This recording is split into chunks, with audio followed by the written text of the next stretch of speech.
नमस्कार साथियों, एक बार फिर से स्वागत है आपके अपने YouTube चैनल सिखा हिंदी क्लासेस में। आज की क्लास में हम बिहारी लाल के दोहे पढ़ेंगे, जिसमें हम भक्तिनीति पढ़ रहे थे। हमने पिछले वीडियो के अंतर्गत भक्ति नामक शीर्षक से कुछ दोहे पढ़े थे। उसी कड़ी को आगे बढ़ाते हुए, उसी क्रम को आगे बढ़ाते हुए आज की क्लास में हम आगे के दोहा पढ़ेंगे व्याख्या के साथ। उसका किस तरह का वो प्रश्न बनता है वो भी देखेंगे। अगर आप नए हो तो चैनल को सब्सक्राइब करिए, लाइक करिए, कमेंट करिए और दोस्तों में शेयर करिए। आइए अपने टॉपिक यानी कि भक्ति शीर्ष पर चलते हैं।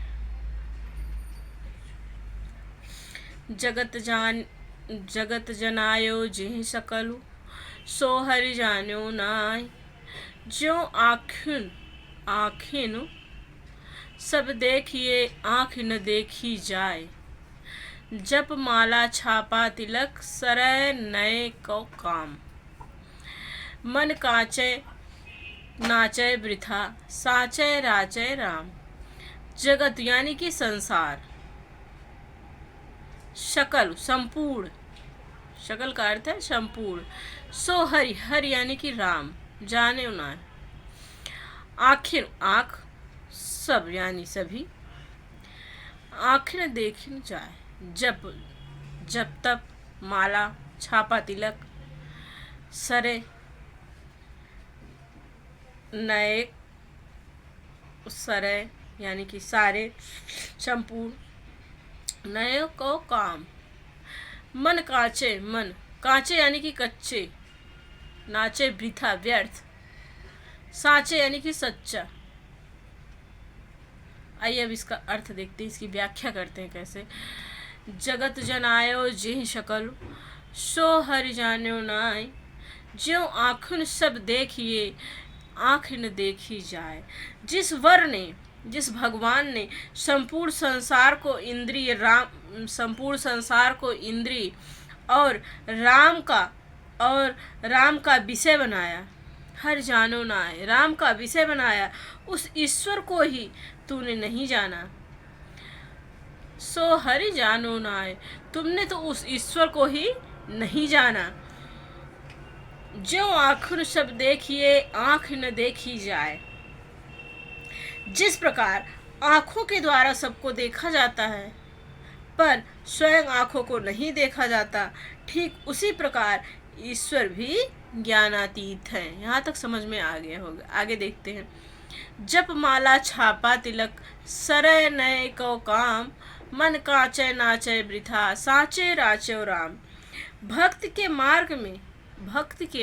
मार्ग में बाय आडंबरों जैसे लोग दिखावे में जप करना, लोगों को दिखाने के लिए गले में माला पहनना, अपनी प्रसिद्ध है तरह तरह की तिलक छापे लगाना आदि से एक भी काम सिद्ध नहीं होता। सरय न एको काम, एक भी काम सिद्ध नहीं होता जब तक मन कांचे नाचे वृथा, साचे राचे राम। जब तक तुम्हारा मन कच्चा रहेगा तब तक व्यर्थ ही नाचते रहोगे। यानी कि जब तक तुम भगवान के भजन में सच्चे हृदय से उनकी आराधना पूजा नहीं करोगे, तब तक तुम्हारा मन कच्चा रहेगा, तब तक व्यर्थ ही नाचते रहोगे। राम तो तभी प्रसन्न होंगे जब तुम सच्चे मन से उनकी शरण में जाओगे, सच्चे मन से उनकी आराधना करोगे। इसमें रस जो है शांत है, छंद दोहा है और अलंकार जो है दृष्टांत है, भाषा जो है ब्रज है और गुण जो है प्रसाद है। आइए दूसरा दोहा देखते हैं। एक प्रश्न और बनता है, सच्चे मन में कौन निवास करता है? उत्तर है इसका, आंसर है सच्चे मन में राम निवास करते हैं, भगवान निवास करते हैं, ईश्वर निवास करते हैं। आइए दूसरा दोहा देखते हैं।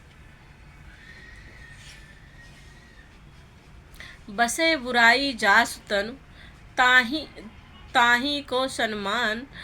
भलो भलो कहीं छोड़िए, खोटे ग्रह जप दान। खोटे ग्रह जप दान। इस कलयुग में इस संसार में क्या हाल है, उसी का जो है बिहारी दास जी वर्णन करते हैं। इस दोहे से प्रश्न बनता है, प्रस्तुत प्रस्तुत पद्यांश का संदर्भ सहित व्याख्या कीजिए। ये प्रश्न, इस तरह के प्रश्न आते हैं। प्रस्तुत पद्यांश का जो है व्याख्या कीजिए, संदर्भ सहित व्याख्या कीजिए। तो आपको संदर्भ सहित व्याख्या के लिए जो है ये कहाँ से लिया गया है, किस कवि ने इसकी रचना की है और किस शीर्षक से लिया गया है, आपको याद होना चाहिए, तभी आप लिख सकते हैं। तो जो प्रस्तुत दोहा है, प्रस्तुत पद्यांश है, तो प्रस्तुत पद्यांश कवि बिहारी लाल द्वारा रचित बिहारी सतसई से हमारी पाठ्य पुस्तक के काव्य खंड में संकलित नीत शीर्षक से उद्धृत है, या नीत शीर्षक से आप लिख सकते हैं, जो है लिया गया है। अब आप व्याख्या हेडिंग डालेंगे, इसका अर्थ लिखेंगे व्याख्या में। बसे बुराई जास तन, जास यानी जिस, तन यानी कि शरीर, ताही उसी को सम्मान सम्मान मिलता है। कबीरदास जी कहते हैं जिसके शरीर में जिसकी बुराई है उसी को इस युग में सम्मान मिलता है। भलो भलो भलो भलो कहीं छोड़िए, भले भले भले आदमी अच्छे इंसान को भला कहकर छोड़ दिया जाता है। जिस प्रकार खोटे ग्रह जपुदान, जिस प्रकार खोटे ग्रह को उसकी उस दान और पूजा करके सम्मान किया जाता है, उसी प्रकार अब आइए इसका पूरा व्याख्या देखते हैं हम। बसे बुराई जास्तन ताही को सम्मान, भलो भलो भलो कहीं छोड़िए, खाटो ग्रह जपुदान। बिहारी लाल जी कहते हैं कि जिसके शरीर में बुराई बसती है उसी का संसार में सम्मान होता है। भला ग्रह तो भला कहकर छोड़ दिया जाता है। भलो भलो कहीं छोड़िए, खाटो ग्रह जपुदान। भला ग्रह तो भला कहकर छोड़ दिया जाता है, किंतु खोटे ग्रह के आने पर जब दान आदि किए जाते हैं। यहाँ तक आपको समझ में आ गया होगा। अब यहाँ से एक प्रश्न बनता है, शनि राहु केतु तथा मंगल आदि ग्रहों की पूजा क्यों होती है? तो उत्तर इसका, शनि राहु केतु तथा मंगल आदि ग्रहों की पूजा अमंगल नाश हेतु होती है, क्योंकि ये ग्रह खोटे यानी कि बुरे होते हैं। आइए अगला दोहा देखते हैं।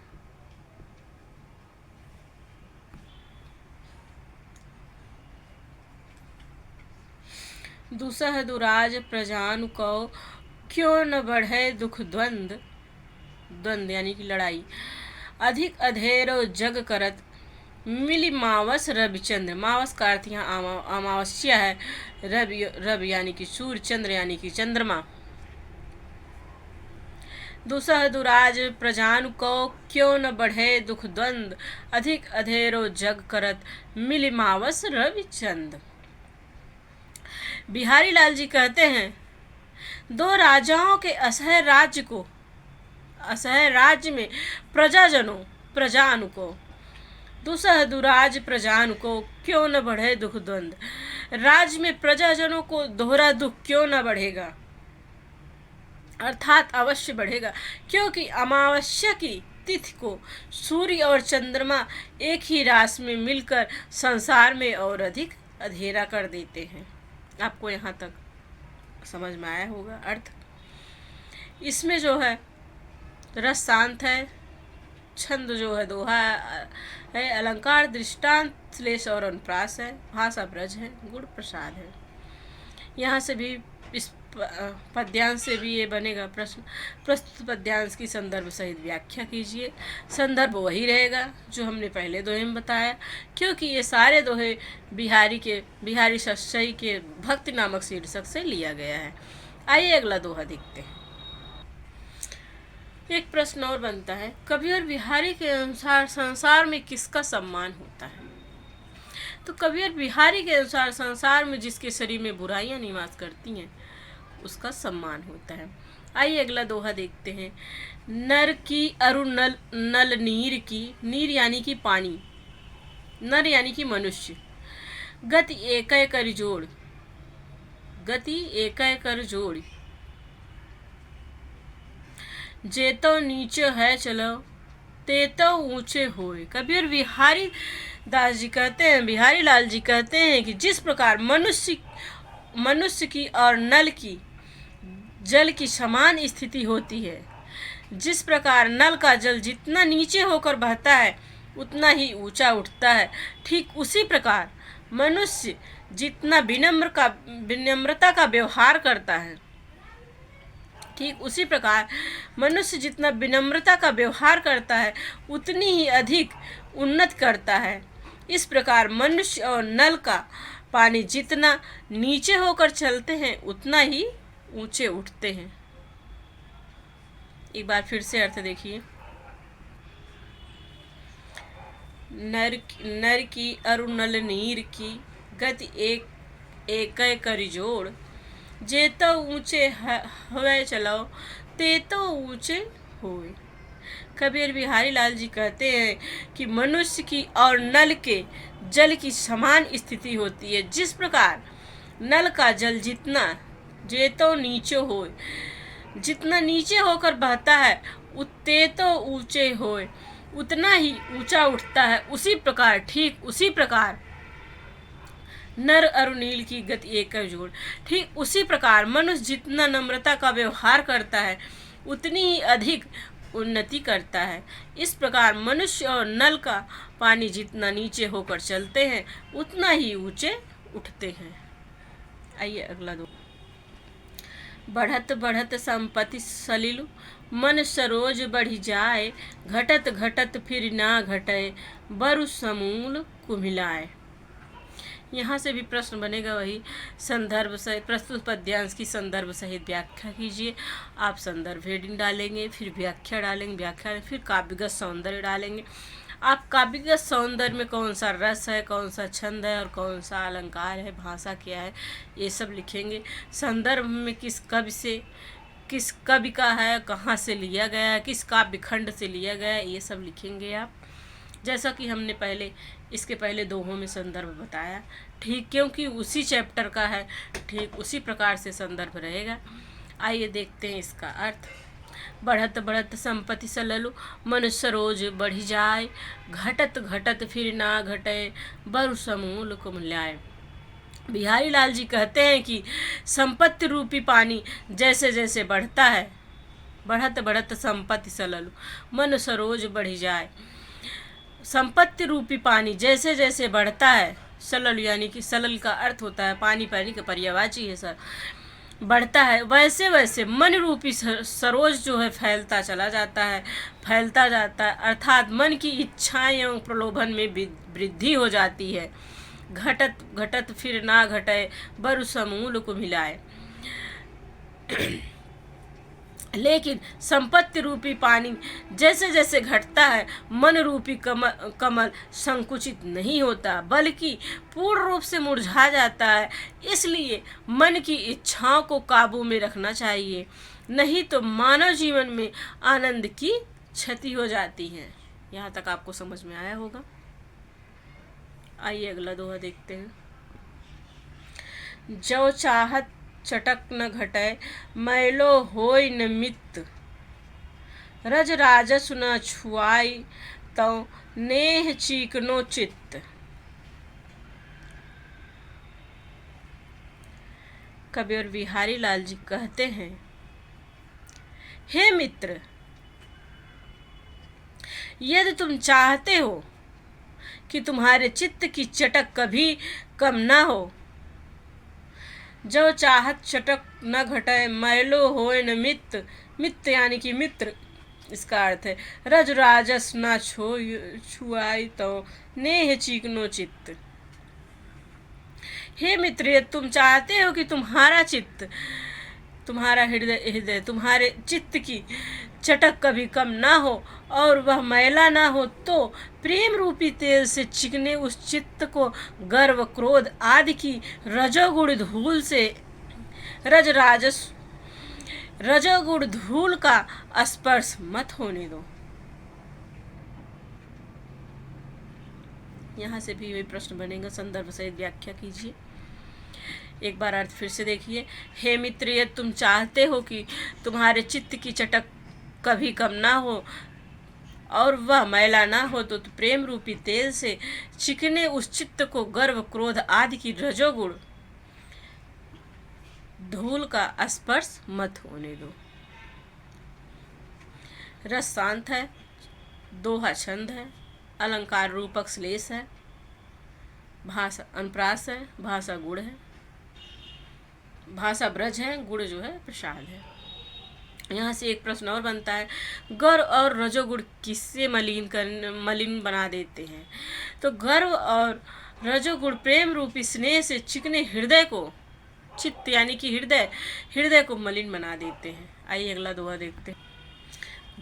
भक्ति नामक शीर्षक का बिहारी सत्सई से जो हम पढ़ रहे थे, आखिरी दोहा है, लास्ट दोहा है। आज आपका भक्ति नामक शीर्षक जो है समाप्त होता है। ये पाठ आपका, ये चैप्टर समाप्त होता है। लास्ट दोहा है इस चैप्टर का, इस अध्याय का।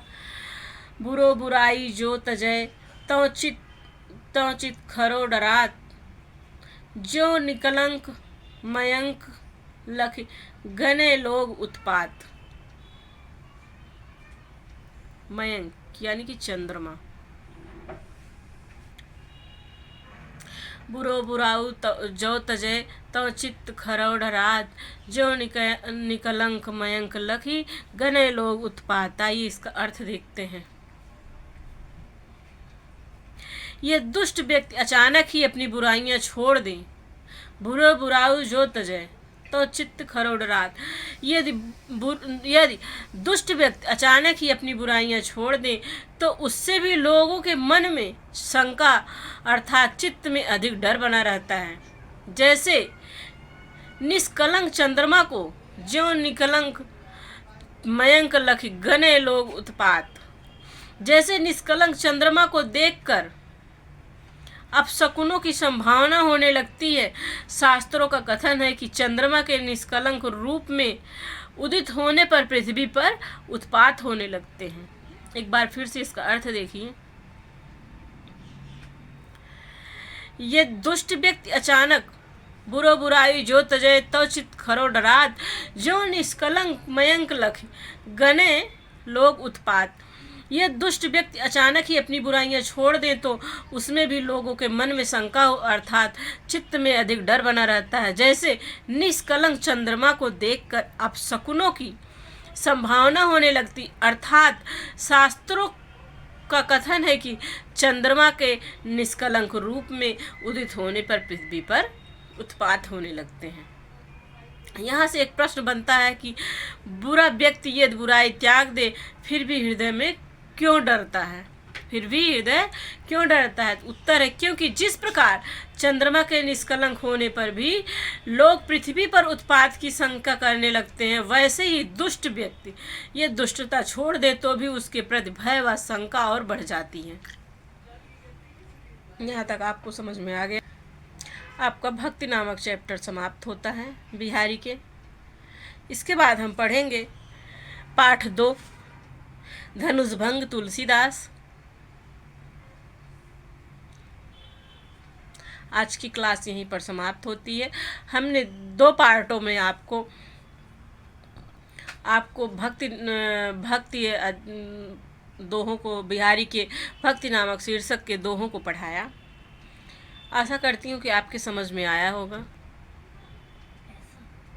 चैनल को सब्सक्राइब करिए, शेयर करिए, लाइक करिए, कमेंट करिए।